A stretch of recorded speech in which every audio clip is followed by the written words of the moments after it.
Let's bring in my wonderful panel of capitalist rotors to unpack the day's news. We've got here Chief of Staff to Pauline Hanson, James Ashby, with us, as well as Sky News host Caroline DeRusso. Thank you so much for joining me tonight, both of you. Now, there has been more bad news, guys, on the energy front, so not just the economy, but energy. And we're hearing today that BHP is considering bringing forward the closure of its Port Arthur coal mine by 4 years.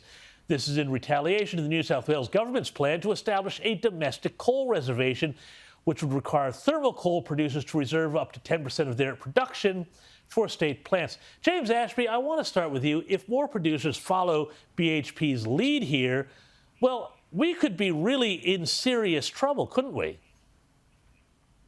Well, we sure could. Not only is this going to impact on at least 2,000 direct workers that work within the coal industry there in New South Wales, but it is the flow-on effect that it has to all those other industries that rely so heavily on the coal industry itself. And that's from hairdressers to little fruit and vegetable shops in those towns like Cessnock and Maitland and all that surround it.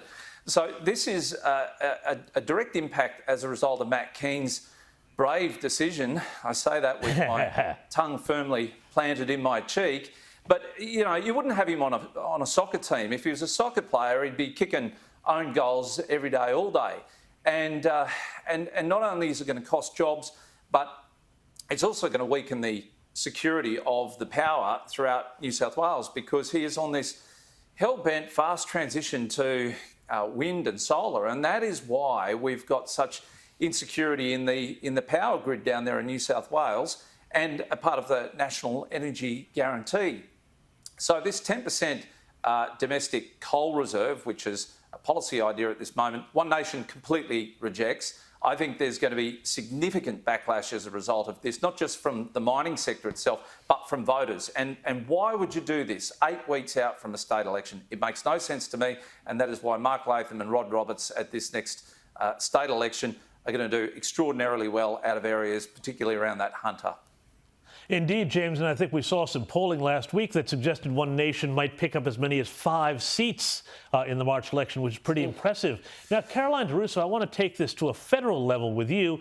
The Greens are threatening now to, and we knew this was coming, by the way, threatening to block government legislation to force the government to apply stronger emissions reduction targets to Australia's 215 biggest emitters unless the government, here we go, stops all new coal and gas projects. Caroline DeRusso, I mean, number one, surely he can't give in to such demands, but number two, is anybody surprised that in voting in a Labor government, we've now wound up with the Greens holding the whip hand over our energy future?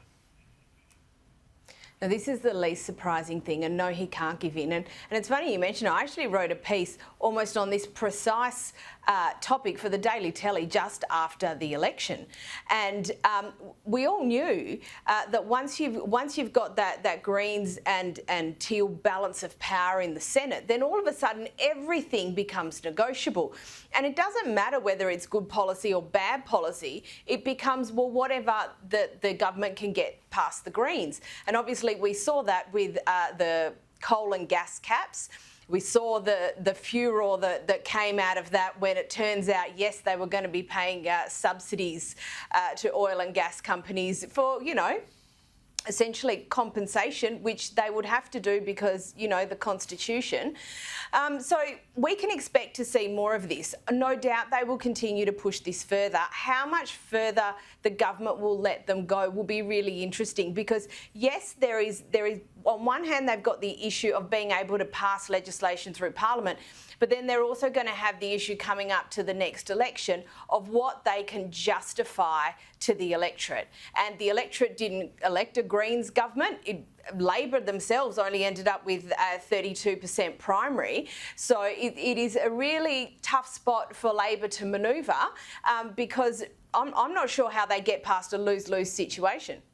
Well, indeed. Yeah, no, that's the great question, because it's really a lose-lose situation, I think, Caroline, for all of us. But I want to switch gears here, guys, and talk about Novak Djokovic. Now, this, I think, is just absolutely huge, because this Australian Open victory last night was a real comeback fairy tale in a lot of ways. It was the post-match emotion shown from the serve was unlike anything we've seen in a long time. And I gotta say, it's really something given that just a year ago, a little over a year ago, his case was being batted from pillar to post by people in government and the media, hounding him out of the country because of his vaccine status.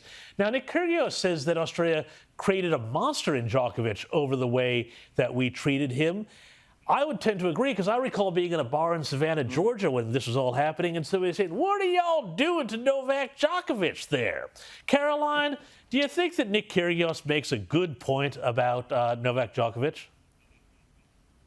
I think he does. And when this all happened last year, no one wanted to take responsibility. And it was funny how all of a sudden all these people who were so strong and these big decision makers, everyone scuttled.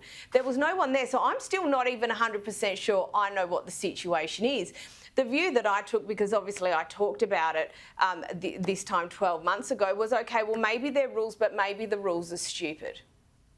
And James, do you think that after last night's victory, Australians will ever warm back up to Djokovic, or are they just annoyed at him about, well, so much? Well, I hope they do. I take my hat off to him. He stood for something that he believed in.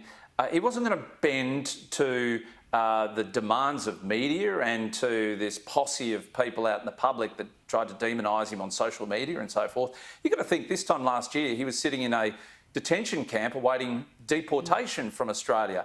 So here's a bloke that I've got to say, you know, if you want to admire anything, you've got to admire the fact that he doesn't get rattled easily. He's come back, and I just love how some of those decision makers were sitting there in the crowd last night watching his match.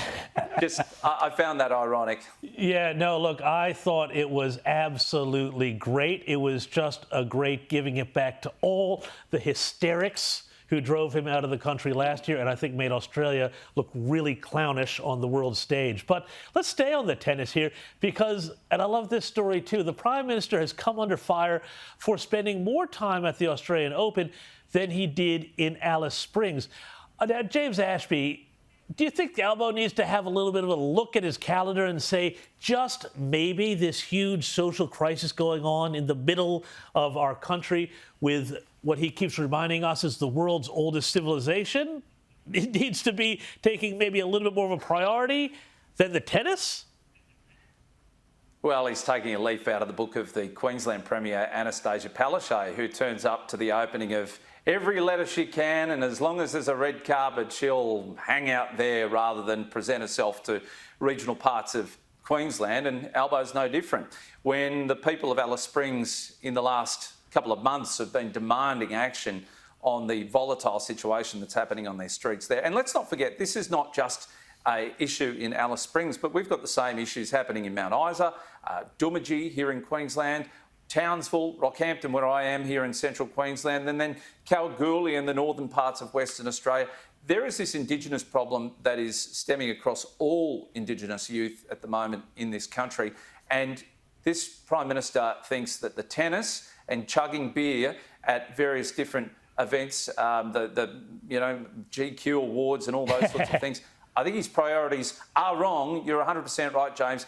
I don't know whether it's his media team who think it's better to stand beside, a tennis sports star than go out and deal with the real issues of this country. I don't know who's advising him, but he's got it wrong. He's got a private jet there that instead of going to Alice Springs, he'd rather go to Melbourne. Well, James Ashby, I'm really glad you mentioned knocking back a beer, because he was, in fact, the Prime Minister was, in fact, pictured throwing down a beer at the tennis. Now, I've got no problem knocking back a beer at the tennis or anywhere else. I mean, I'd be a hypocrite if I did.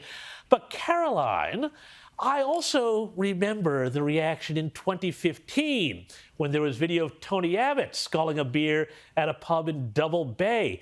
At the time, Judith Ireland said, "Oh, this doesn't sit right." And the nannies from the Foundation for Alcohol Education and Research Education condemned him. Why does Albo get a pass when Tony Abbott was basically, it was implied by some, almost, causing an epidemic of domestic violence by being seen at the Golden Sheaf having a scooey? Oh, because they're on the wrong side of politics. And same goes, there were the same criticisms of Morrison when he was PM, having a beer at the rugby. Apparently that there was punishable by death. I'm pretty much a non-drinker, James, which I know offends you greatly. I know that offends you greatly. But I just don't really care. I don't see why people can't go to an event, have a beer, as long as everyone's, behaving themselves and nothing inappropriate happens. Just leave people alone. Just let them make their own decisions. But there's a rule. There's one rule and it should apply to everyone, and it shouldn't apply depending on which side of politics you sit on. But unfortunately, James, they are massive hypocrites, but they know they're massive hypocrites and they just don't care. Indeed, indeed. I think very well said, Caroline DeRusso. And beer is a legal and enjoyable product at tennis and all sorts of fine sporting events. So whatever side of politics you're on, I will never give you any noise about that on this or any program. Just putting that out there as my undertaking to the whole political world. But guys, I want to get your thoughts on this. There's another really fascinating cultural story that's playing out. I want to get your thoughts on it. And it's about the question of whether critics who are white should be allowed to review a play about two black women calling out Kylie Jenner over privilege. Now, this question was asked by the arts editor at the Age newspaper, Elizabeth Flux, and I gotta say, it's a bit of surprising common sense here. A commitment to diversity doesn't mean having people only critique work that matches up with their skin color or their sexuality or their gender. I mean, it means having more voices speaking up on everything, they said.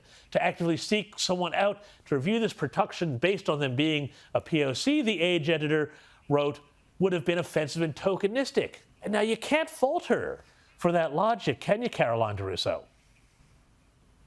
No, you can't. And we saw Diane Simmons, I think, come out earlier this week in relation to the Sydney Theatre Awards and say something similar about male and female categories. Look, they were put there for a good reason. And now we're seeing that as these categories are falling away, that in fact men or trans women end up winning the awards and just your old garden variety women like me who we're not that fashionable anymore, seem to not be winning. So, no, it is very, very sensible. It is very sensible. But the problem with the arts community is they're the ones who always, they put a fire under this stuff when it doesn't affect them. So they're the ones who are all for all the progressive fluff as long as it's affecting someone else. And now that it is affecting their community, all of a sudden they're up in outrage. Well, welcome to the party. Well, Caroline DeRusso, James Ashby, we're going to have to leave it there, but I'll say you're both glamorous enough to me. Thank you both for your time.